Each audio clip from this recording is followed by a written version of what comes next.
बालकांड में दोहा संख्या 147 147। तड़ित विनिंदक पीत पट उदर रेख बरतीनी नाभि मनोहर लेति जन्म जमुन भंवर छवि छीन। भगवान के रूप सौंदर्य का वर्णन हो रहा है क्योंकि भगवान साकार रूप में मनु शत्रुपा जी के सामने प्रकट हुए हैं। पद राजीव बरनी नहीं जाही मुनि मन मधुप बसहि जैन माही। उनके चरण कमलों की शोभा का वर्णन नहीं किया जा सकता है। ये वही चरण कमल हैं।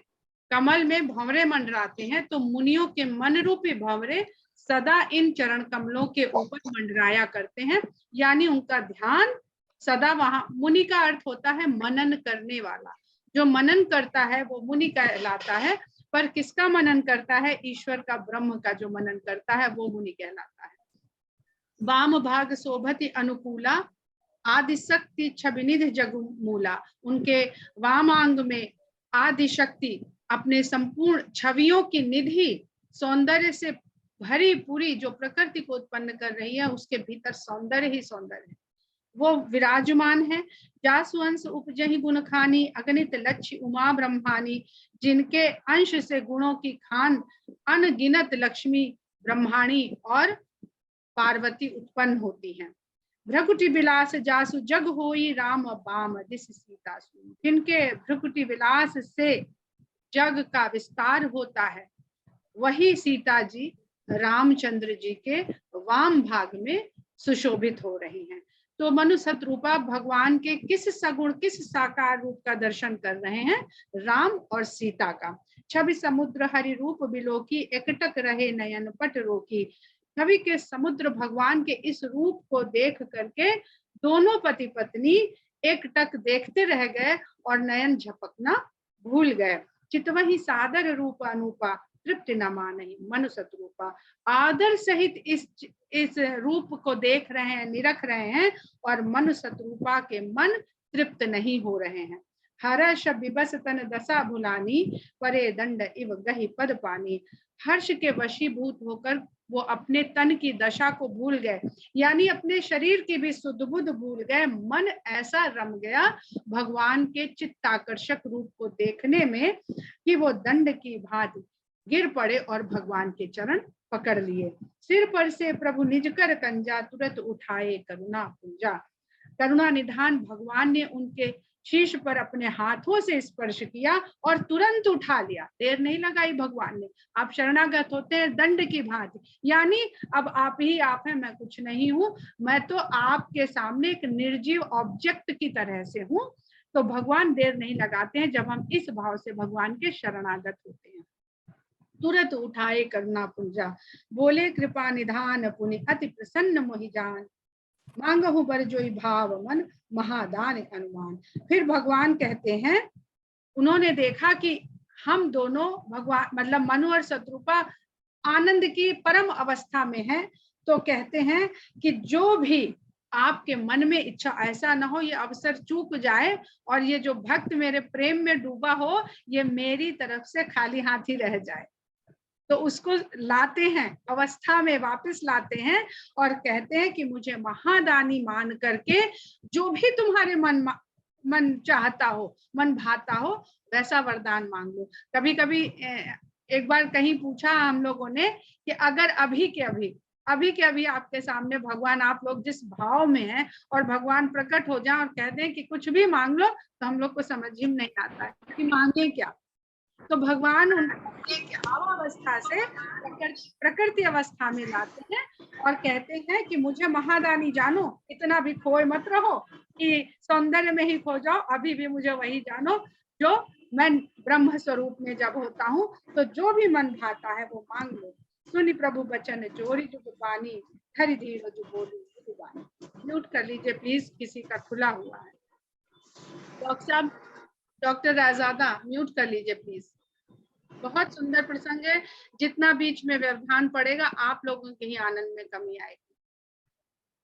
सुनि प्रभु बचन जोर जुग पानी। भगवान के ऐसे वचनों को सुन करके दोनों लोगों ने अपने दोनों हाथों को जोड़ा और धीरज रखते हुए, क्योंकि वो इस अवस्था में ही नहीं थे, वो तो डूब गए थे, भावावेश में चले गए थे, ट्रांस में चले गए थे, साक्षात भगवान का दर्शन कर रहे थे। तो मधुर वाणी में कहते हैं, नाथ देखि पद कमल तुम्हारे, अब पूरन सब काम हमारे। कि जिसके लिए इतने दिनों से हम तपस्या कर रहे थे, हे स्वामी उन आपके चरण कमलों का दर्शन करके अब तो हमारी सारी कामनाएं पूरी हो गई। अब हम मांगे तो क्या मांगे, जो पूर्ण काम हो गया। जब आप भगवान के संपर्क में जाते हैं तो पूर्ण काम हो जाते हैं, क्योंकि वो पूर्ण काम है। कामना रहित होने का क्या मतलब है कि वो पूर्ण कामना को प्राप्त कर चुका है, उसके भीतर अब कोई भी कामना शेष रही नहीं गई है। तो भगवान के संपर्क में जो जो भी आएंगे, जब हम लोग ये कथा पढ़ेंगे, ये ध्यान देने की चौपाई है, तो वहां पर सब पूर्ण काम होते चले जाएंगे।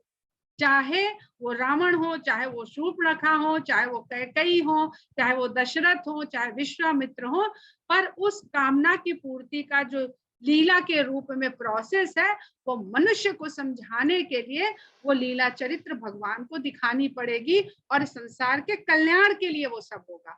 उस व्यक्ति विशेष की तो कामनाएं भगवान के संपर्क में आते ही पूर्ण हो गई, उसकी कोई कामना नहीं रह जाती, वो चाहे जिस भाव से आया हो, पर भगवान के संपर्क में आएगा तो वो वही हो जाएगा जो भगवान स्वयं है।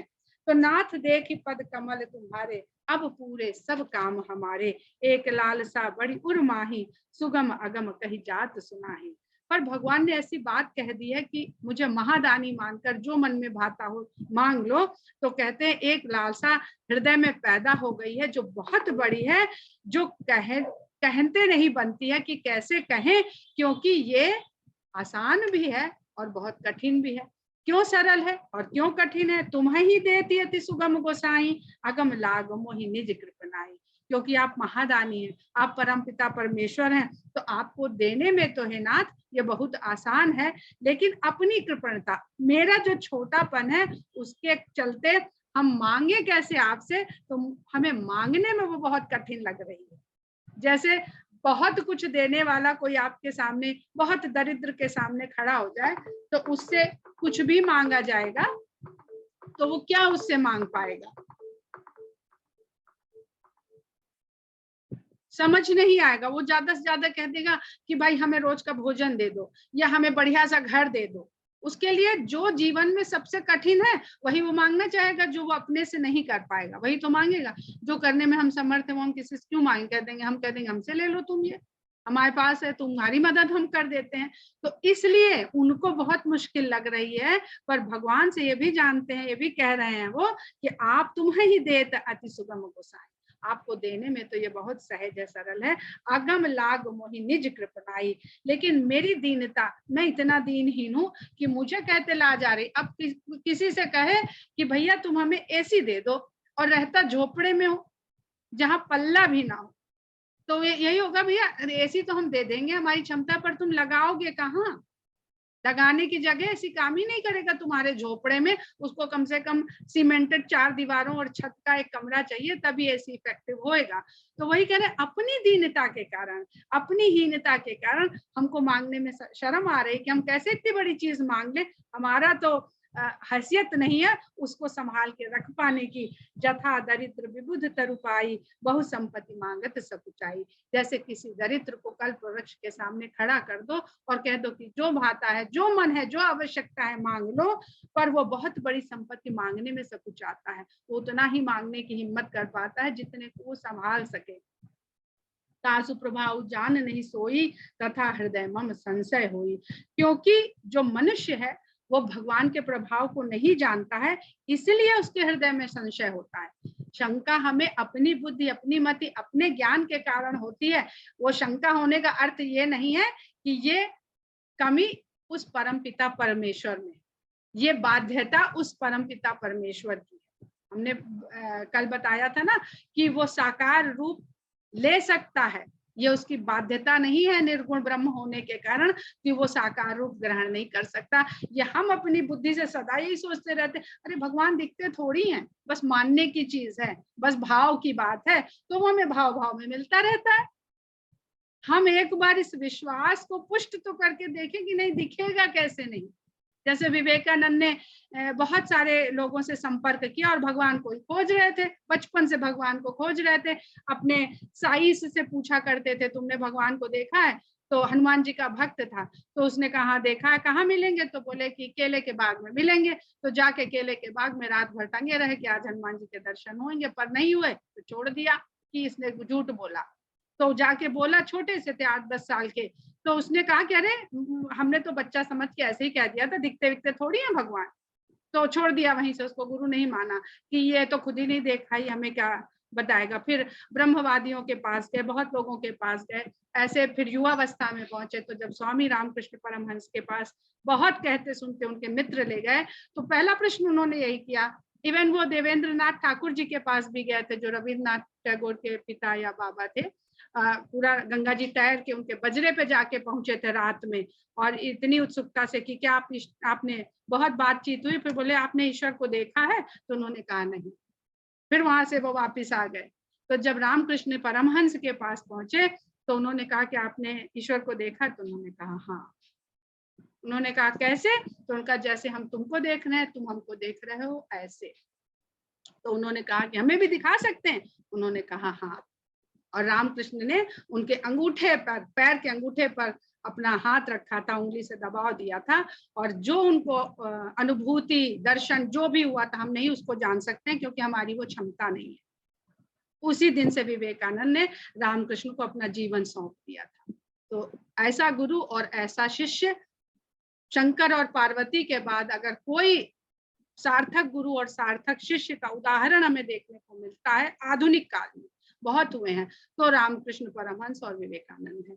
तो कहते हैं जथा दरिद्र विबुध तरुपाई, बहु संपत्ति मांगत सकुचाई, तासु प्रभाव जान नहीं सोई, तथा हृदय मम संशय होई, सो तुम जानहु अंतर्जामी, पूर्वहु मोर मनोरथ स्वामी। कहते जब आप अंतर्यामी हो तो हम आपसे बताएं क्या? हृदय में भाव उठी और आप तो अंतर्यामी हो और अंतरिधान होते हो, यहीं चले जाते हो, तो आप तो सब जानते हो कि मेरा मनोरथ क्या है, तो उसे पूरा कर दो। सकुच बिहाई मांगु नृप मोही, मोरे नहीं अदेय कछ तोही। पर भगवान चाहते हैं कि तुम मुख से बोलो, तो क्योंकि मुख से बोलोगे तभी संसार जानेगा और संसार सुनेगा तभी मानेगा आपके मन के भाव को। आप भगवान सगुण रूप में है ना, तो सगुण रूप में है तो वाणी को ही सुनेंगे। आप नहीं सगुण रूप में बुलाते तो फिर वो निर्गुण रूप में अंतर्यामी बने, आपको जान रहे होते, समझ रहे होते और सब कर रहे होते। पर हमारी भावना ने ईश्वर के जब साकार रूप को पूजा, साकार रूप को प्रकट किया, तो फिर साकार माध्यम से ही भगवान से वार्तालाप होएगी। तो कहते हैं सकुच बिहाई मांगो नृपमोई, कहते संकोच छोड़ो और मांगो, हे राजन मुझसे मांगो, मोरे नहीं अदेय कछ तो ही।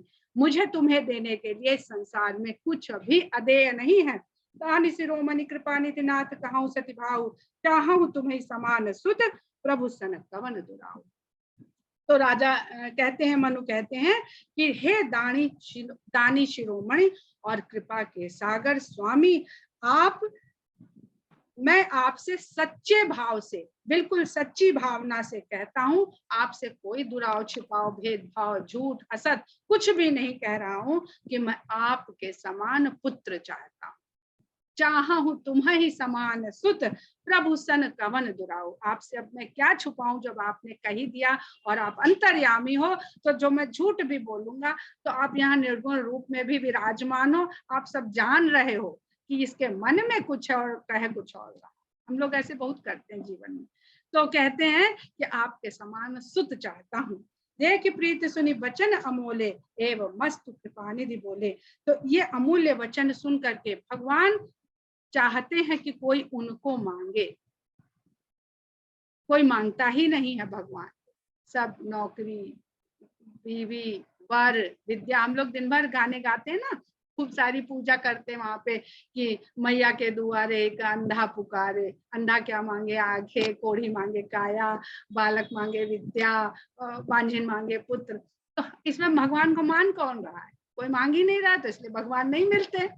और जो मांग रहे हैं वो मिलता रहता है, वो हमारे सुख और दुख का, कष्ट का फिर कारण बनता रहता है प्रारब्ध अनुसार। तो कहते हैं देख प्रीति सुनी वचन अमूल्य, ऐसा प्रेम और ऐसे अमूल्य वचन सुन करके करुणानिधि कहते हैं एवं मस्तु, ऐसा ही हो। आप उसरी से खो जाओ कहाँ जाई, ये चौपाई मुझे बहुत ही प्यारी लगती है कि आप उसरी से खो जाऊं कहाँ जाई, नृप तब तने हो मैं आई।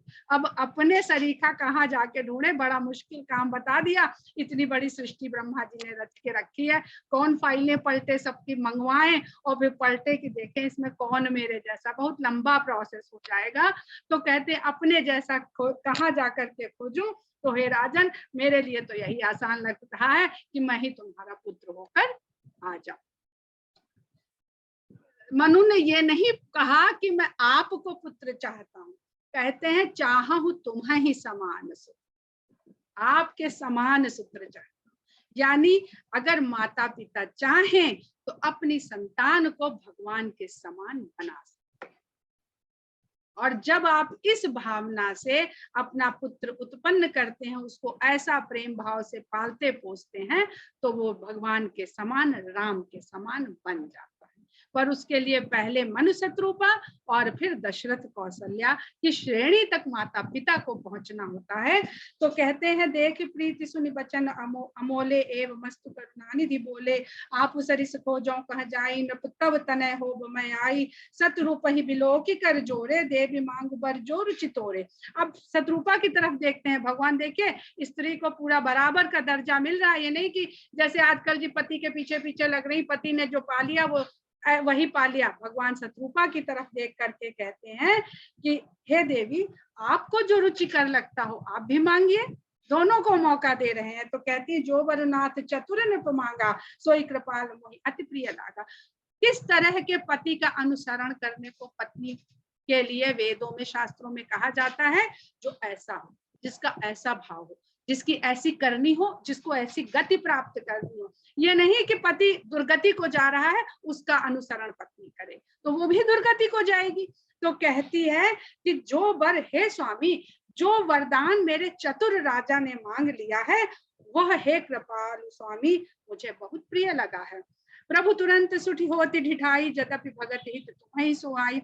अब उस वरदान में तो मुझे भी रुचि है और मुझे भी प्रिय है, लेकिन अब आप कह ही रहे हो तो एक धृष्टता मेरे अंदर भी जाग रही है, जबकि वो धृष्टता आपको भक्त के प्रेमवश प्यारी ही लगेगी। बच्चा ठुनक के और जिद में माँ बाप से जो मांगता है ना, माँ बाप अपनी तरफ से कटौती पुटौती करके उसको पूरा करने का प्रयत्न करते हैं और बड़े प्रसन्न होते हैं। 10 जगह जा जाके बताते हैं कि भाई ये दिलाया है हमने अपने बच्चे को। तो वही कह रही है कि यद्यपि भगत हित तुम्हें सुहाई, जिसमें उसका हित हो। ये नहीं कि अपना नुकसान करने वाला बच्चे ने मांगा और भगवान ने वो भी दे दिया। नारद जी को नहीं दिया था, उन्होंने भी बड़ी ढिठाई से मांगा था, नहीं दिया भगवान ने कि इसमें इसका कल्याण नहीं है। तो कहते हैं यद्यपि भगत का हित जान करके आपको वो अच्छी ही लगेगी जिद। तुम ब्रह्मादि जनक जग स्वामी, ब्रह्म सकल और अंतर जामी। कहते हैं आप ब्रह्मा आदि के उत्पन्न करने वाले हैं, जगत के स्वामी हैं और सारे संसार के अंतर्यामी है, सभी के हृदय का हाल जानने वाले हैं। अस समुझत मन संशय होई, कहा जो प्रभु प्रवान पुनि सोई। तो आपने कह तो दिया, मैंने सुन भी लिया, लेकिन समझने में इसको संशय है मुझे, जबकि मैं जानती हूँ कि जो आपने कहा है वो निश्चय ही प्रमाणित है, वो निश्चय ही होना है। जे निज भगत नाथ तब आही, जो सुख पावही जो गति लहाही। कहते हैं कि आपके जो अपने भक्त हैं वो वही परम सुख और परम गति को प्राप्त करते हैं। सुख यहाँ पर सांसारिक सुख की बात नहीं हो रही है, वो सुख जो वास्तव में हमें शांति दे, सुख वही है जिसमें हम शांति का अनुभव कर रहे, बाकी सब भोग विलास है। तो सुख से ही सच्चे सुख से ही, परम सुख से ही सदगति प्रदान प्राप्त होती है जीव को। सोई सुख सोई गति सोई भगति, सोई निज चरण सनेहु, सोई विवेक सोई रहानि प्रभु, हम ही कृपा करें। कहती हैं कि जो आपके तत्व को समझने वाले जीवों को जो परम सुख और परम गति प्राप्त होती है, हे स्वामी वही सुख वही गति वही भक्ति और अपने चरणों में वही स्नेह वही प्रेम और वही विवेक और वैसा ही रहन वैसी ही रहनी, यानी वैसा ही जीवन जीने का ढंग कृपा करके प्रभु मुझे दीजिए। सुनि मृदु गूढ़ रुचिर बर रचना, कृपा सिंधु बोले मृदु रचना। शतरूपा के ऐसे गहरे तत्व ज्ञान से भरे हुए पर मृदुल वचनों को सुन करके कृपा के सागर भगवान मधुर वाणी में बोले, जो कछु रुचि तुम्हारे मन माही, मैं सुदीन सब संशय नाही।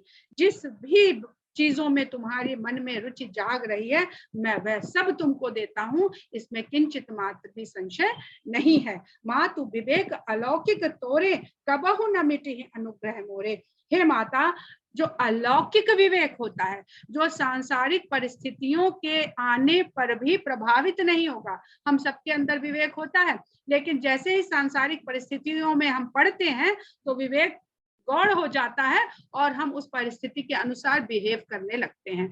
तो कहते हैं कि मातु विवेक अलौकिक तोरे, कबहु न मिटे अनुग्रह मोरे। मेरी कृपा से, अनुग्रह कहते हैं वो प्रेम जो कृपा के कारण भगवान किसी बिना कारण के दे देते हैं। भगवान को अहेतुक कृपा करने वाला कहते हैं, जो किसी हेतु आपसे कृपा और प्रेम नहीं करते हैं, कोई कारण नहीं है, उसके पीछे लेन देन का कोई व्यापार नहीं है। तो कहते हैं मेरे अनुग्रह से आपका वह अलौकिक विवेक कभी भी नहीं मिटेगा। बंदी चरण मनु कहे बहोरी, अवर एक विनती प्रभु मोरी।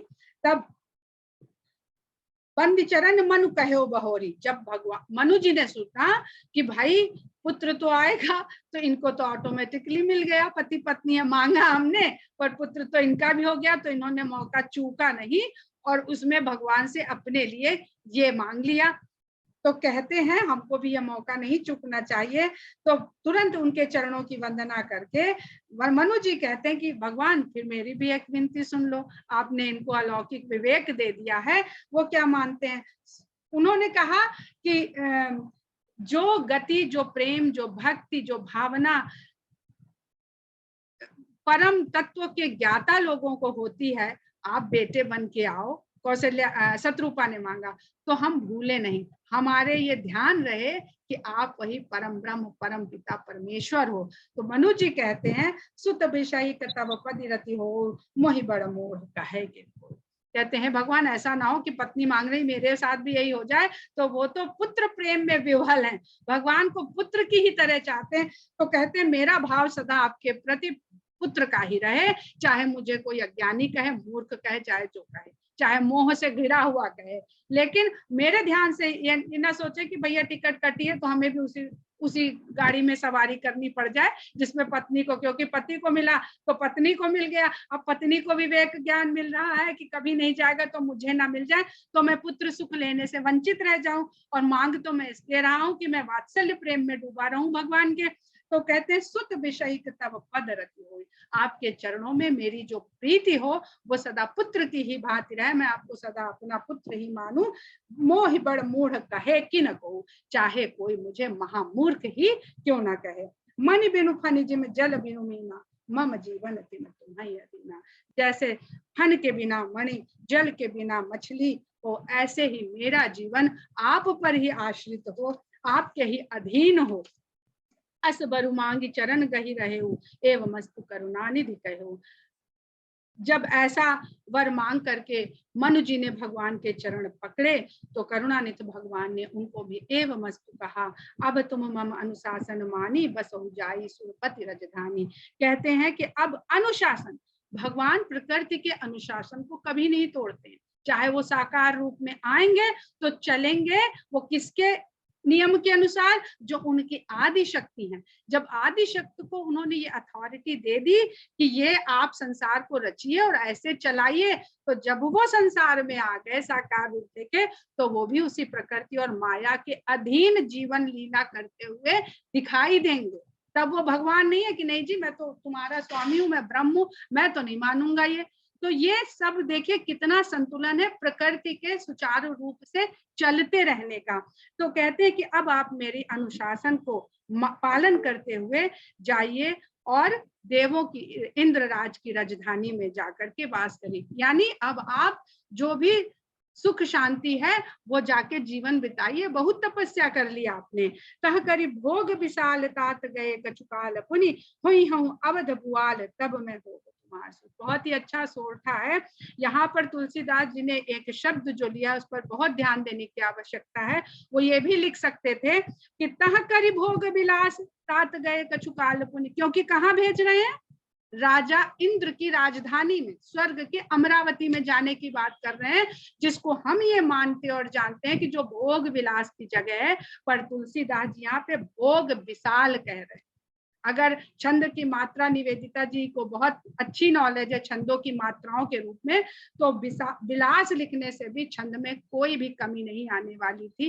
पर तुलसीदास जी ने सिर्फ मात्राओं के छंदों की रचना नहीं करी है, इसमें उन्होंने जीवन के तत्वों की रचना करी है। तो कह रहे हैं कि वहां जाइए और बड़े प्रकार के भोगों को भोगिए, विलास में मत पड़िए, बड़े बड़े भोगों को आप वहां भोगिए और कुछ काल बिताइए, और फिर उसके बाद अवध के राजा जब आप होंगे तब मैं आपका पुत्र होऊंगा। इस सोरठे को बहुत समझने की आवश्यकता है। हम संसार में सुख साधन जब हमको उपलब्ध हो जाएं तो हम भोग विलास में, वो हम बहुत बहुत हमारे पास हो गई सुख सुविधाएं, तो हम उनको भोगे पर उसमें लिप्त नहीं हो जाएं, तब जाकर के हम स्वयं को अवध के रूप में विकसित कर पाते हैं। और जब हम अवध के रूप में विकसित कर उसके स्वामी हो पाते हैं, अपना ऐसा शरीर जो अवध या अयोध्या रूप हो जाता है, जहाँ कोई द्वंद्व नहीं है, कोई युद्ध नहीं है, तब हमारे आचार विचार व्यवहार अंतर आत्मा में भगवान अवतरित होते हैं भाव रूप में। यहाँ पे हम साकार कहानी पे चल रहे हैं, तो वही बात करेंगे कि तब मैं आपका पुत्र होकर के आऊंगा। इच्छा में नरवेश संवारे हुई हूँ प्रकट निकेत तुम्हारे, मैं अपनी इच्छा से मनुष्य के शरीर को संवारूंगा, सुंदर मनुष्य का शरीर धारण करूंगा और आपके निकेत में, आपके गृह में प्रकट होऊंगा। अंशन सहित देह धरि ताता, करिहूं चरित भगत सुख दाता, अपने अंशों के सहित मैं देह धारण करूंगा और अनेक प्रकार के चरित्र करूंगा जो भक्तों को सुख देने वाले होंगे। किस प्रकार सुख देने वाले? इस प्रकार नहीं कि हमने रामायण खोल ली, पढ़ ली और जी बड़ा सुख पा लिया। उन चरित्रों का जब हम अनुसरण करेंगे तो सभी जन सुख को प्राप्त करेंगे। सुख शांति को कहते हैं, सुख भोग विलास को नहीं कहते हैं।